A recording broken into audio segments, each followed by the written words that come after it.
A reporter asked Steve Jobs, the founder of Apple, what was his secret to success.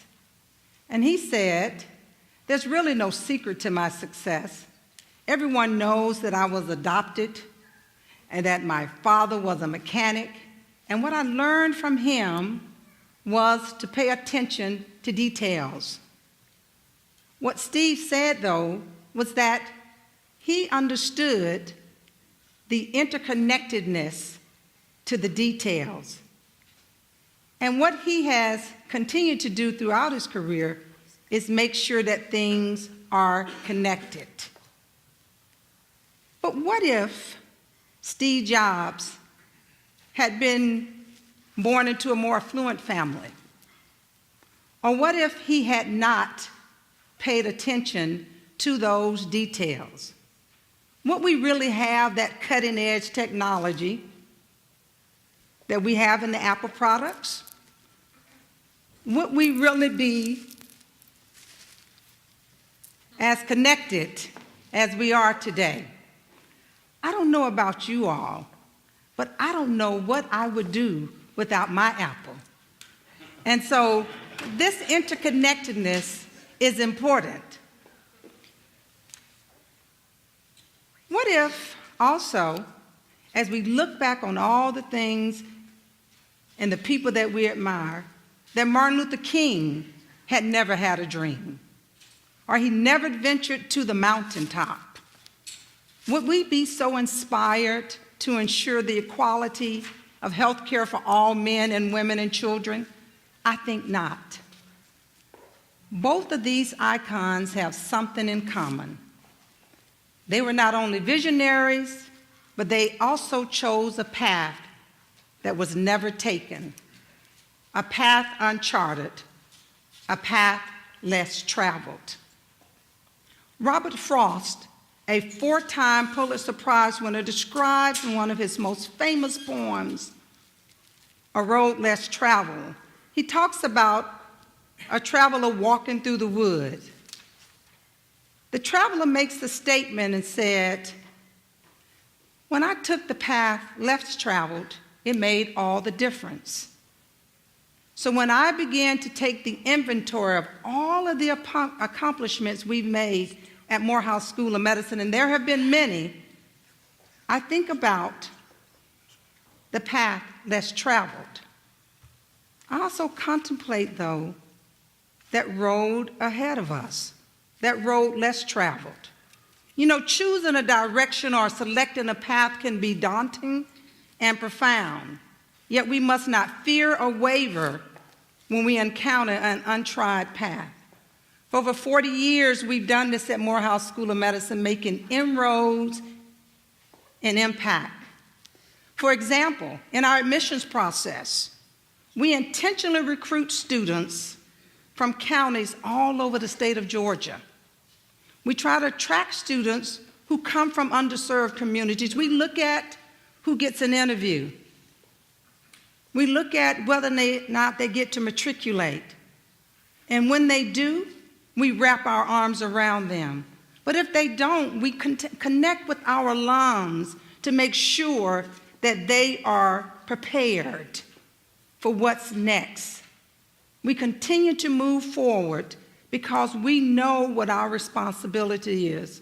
We know that we cannot just sustain, maintain, or nurture our mission and vision, that we must be accountable to this vision, leading the creation and advancement of health equity. And when there is a rock in the road, we have to find a way to move it.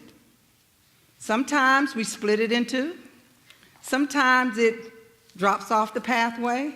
Sometimes it implodes. We didn't want to scare you, but sometimes it does.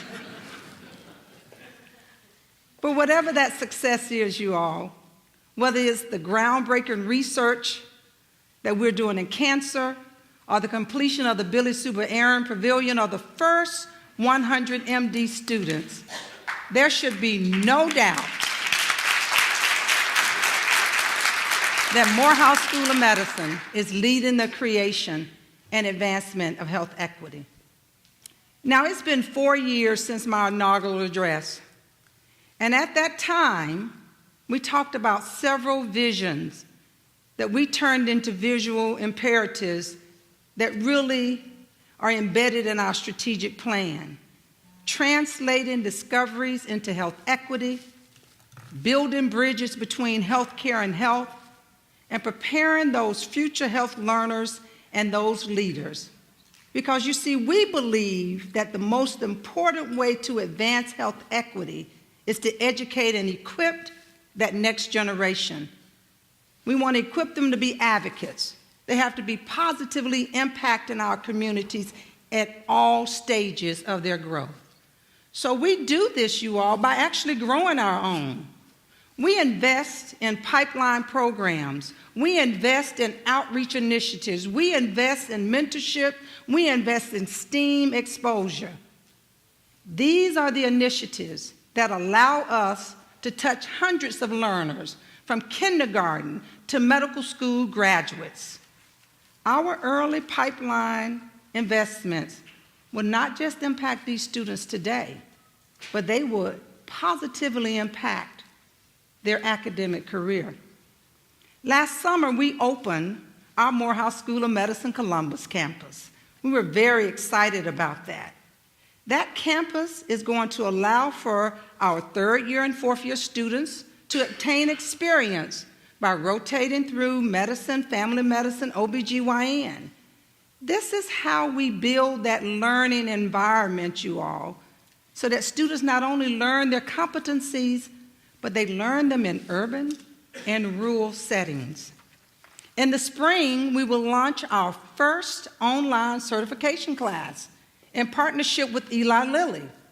It is geared toward faculty, both postdoc students, residents, anybody interested in health and science. We will also launch 2 online educational programs. The first is our Executive Master of Public Health and the Masters of Science in Biomedical Technology.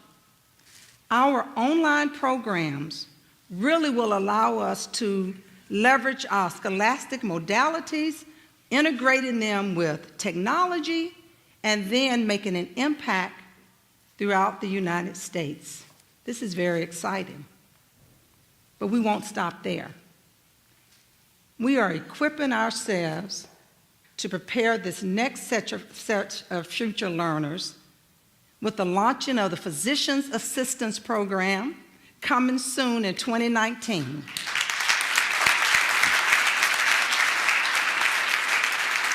And our learners will soon be able to partner with my alma mater, Georgia Tech, even though it's at the School of Business, to earn an MD, MBA starting in the fall.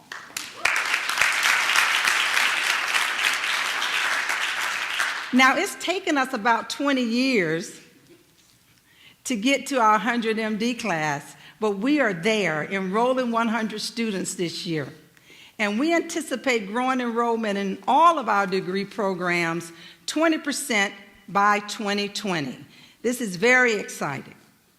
Now, even though we've grown in class size, we have not strayed away from excellence. Our fourth-year students experience 100% match, residency match this year.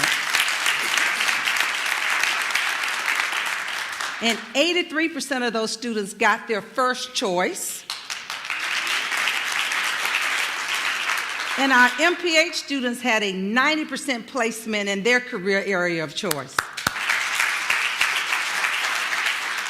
Now, that's impact. And again, I would like for all of our students to stand because they worked so hard. If you are a student at Morehouse School of Medicine, please stand.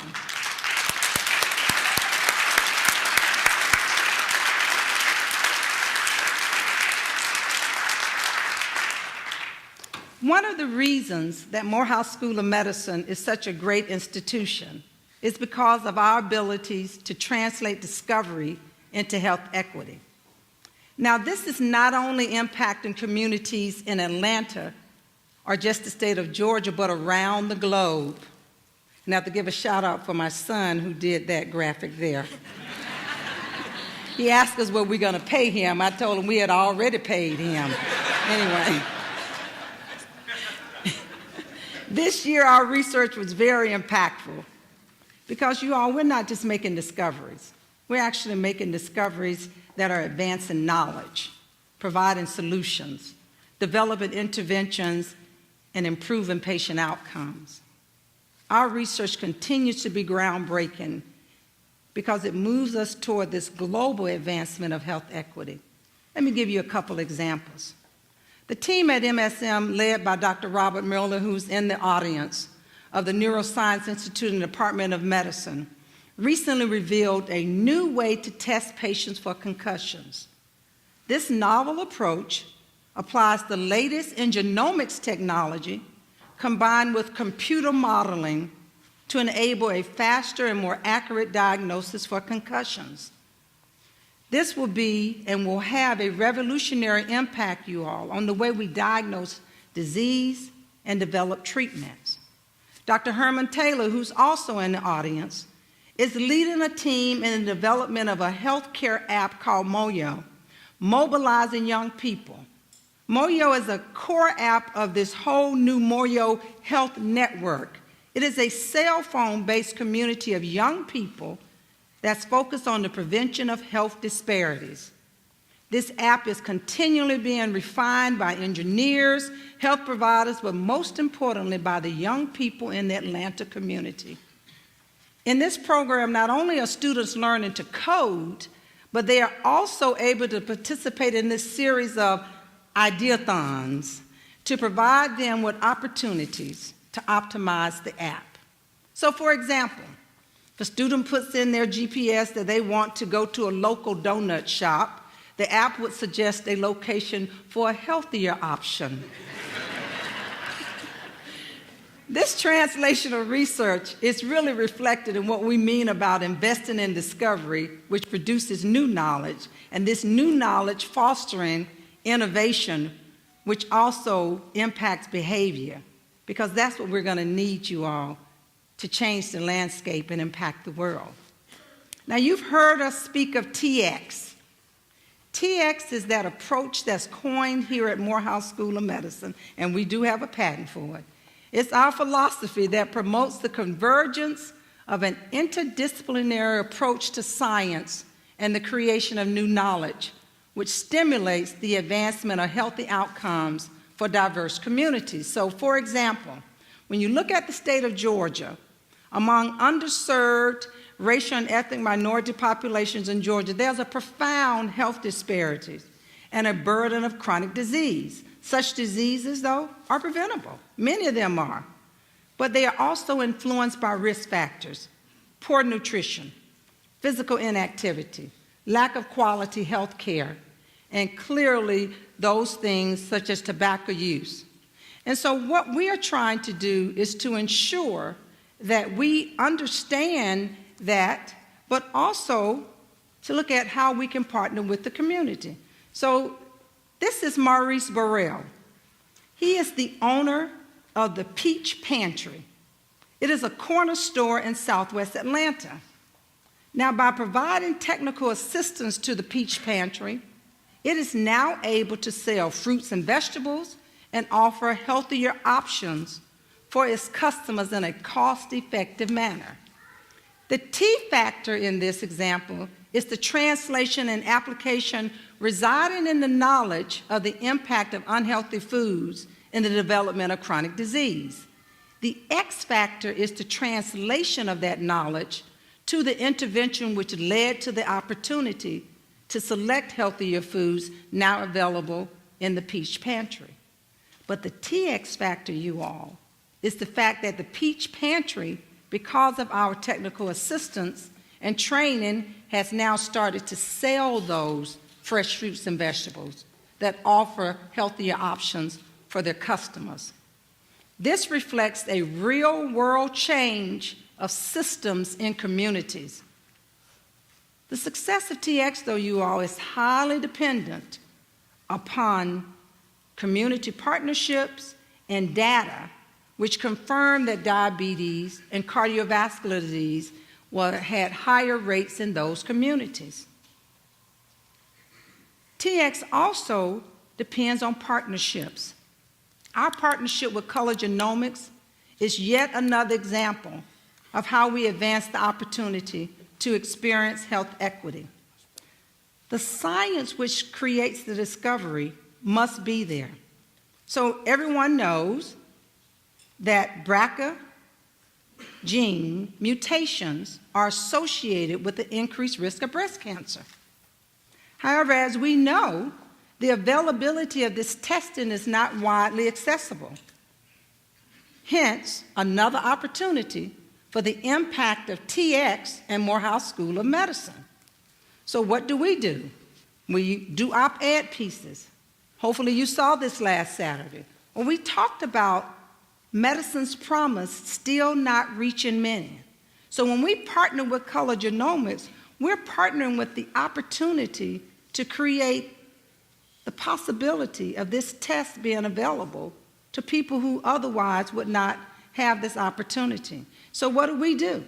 We go to our mobile research van, and we go out and we bring this opportunity to the community. This research van creates this opportunity for everyone to experience health equity. We're translating discoveries into health equities, and it must be sustained. It's sustained through pedagogy, research, and health policy. Therefore, we are very proud to announce the new School of Community and Population Health at Morehouse School of Medicine. This new school takes into consideration all of our great assets. Those from the Satchel Health Leadership Institute, where we have a great program and a health policy fellowship. Our wonderful Master of Public Health program.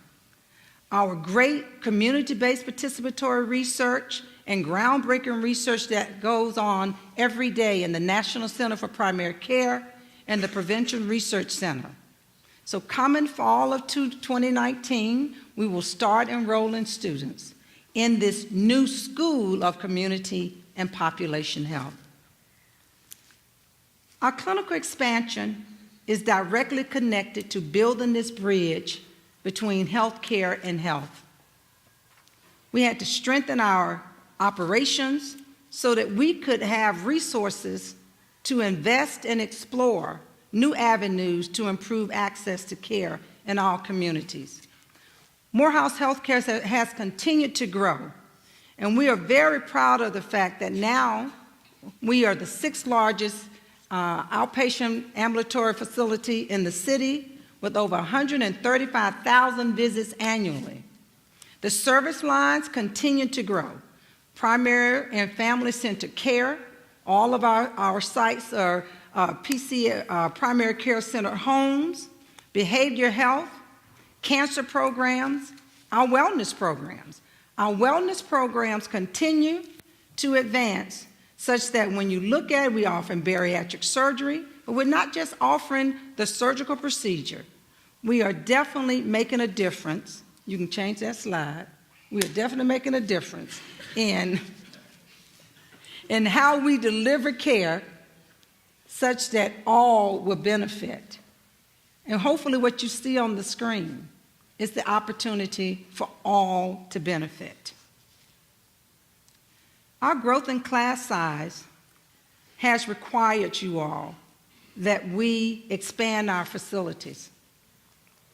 We've expanded our academic centers with the opening of the Billy Suber Aaron Pavilion. If you come on campus, you'll see the wonderful classroom renovations.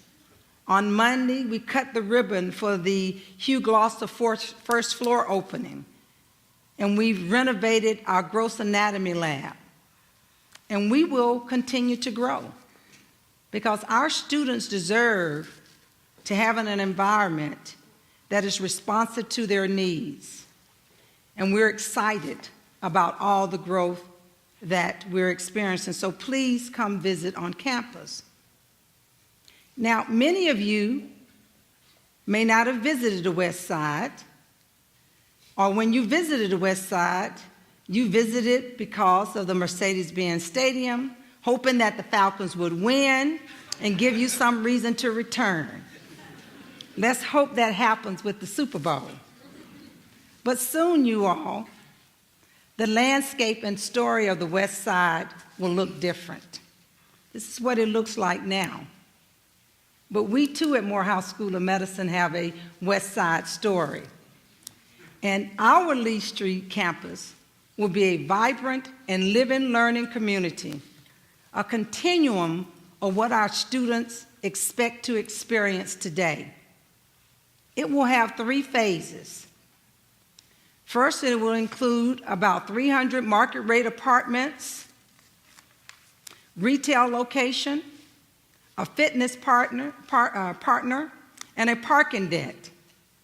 It will also include 30,000 square feet ambulatory and student wellness facility.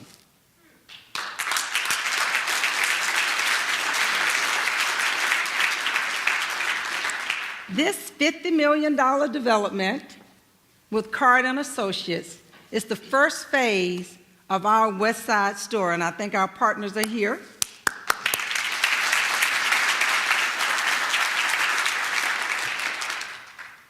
So our future is bright, and it's guided by our growth.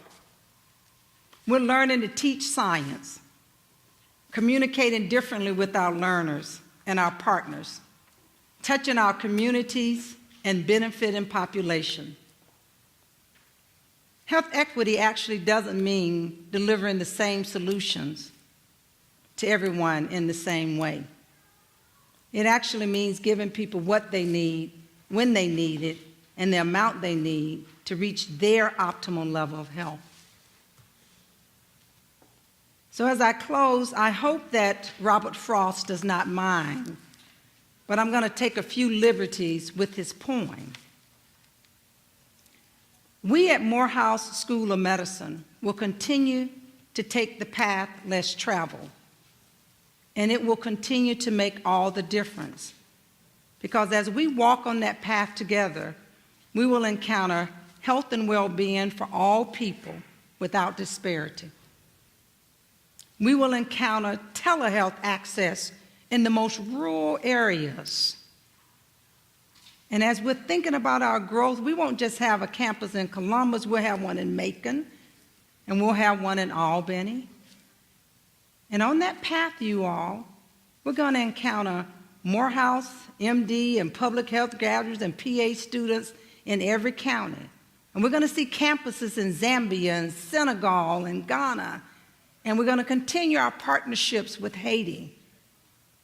And on that path, you all, we will have MSM learners all over the world because they too believe in health equity. And when we walk on that path together, we know we can make a difference. All we have to do is believe. So thank you all very much for coming this afternoon.